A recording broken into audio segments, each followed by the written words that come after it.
Swidanya var ya, swidanya. Eslena. Vallahi karas elleme.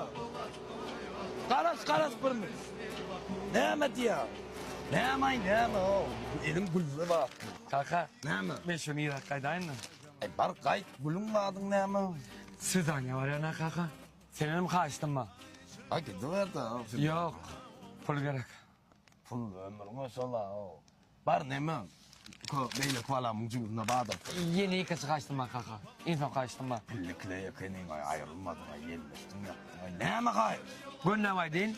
Ben şu gülü beretime ya kaka. Can onam aniden vermeli kaka. Ne yapıyor aynadan vermem. Romantika da sabremeni atlar şu aniden süt beriyorlar oraya gelir manço oluyor. Fonku da o föyünün formulası ütkap var ya. Bir de buraya eline verliyordu onun aynadan net verdiler. Ama berliyan yeri ütkaptır ay seviyor. Kaka. Ben verdim ben ne mi? Sen gerek. Ne mi? 12. etajda yaşa.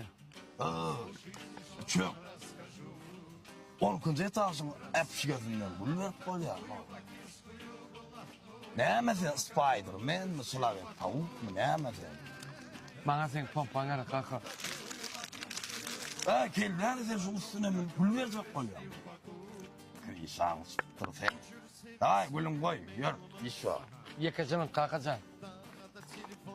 Orço dişi alak yaç yapraşo. İnsan variandım dinle sensin kaka. Kendi pulu gerek. Kent pul ne mi? Sen sevdane var ya başka yeri var ya. Swidanya var ya. Kent pul ne mi? Restoran, kafe, taksi, maksi. Şu datları gerek kakacan. Düşürün ne hop işte şu kaydar ne var? Bir hilekte kakam. Ne mi? Ona kakada Prada soruyor. Senin o pişte gelsen. Şimdi ne yapıyorsun yukarıda yaşa. Poşçuyum. Oğlum ben sana bir zat aytayım. Kakam eline bardadın sizden kıskanan neler. Kakalar baklı olmaktan neter baklı etmeyi arzu ediyorlar.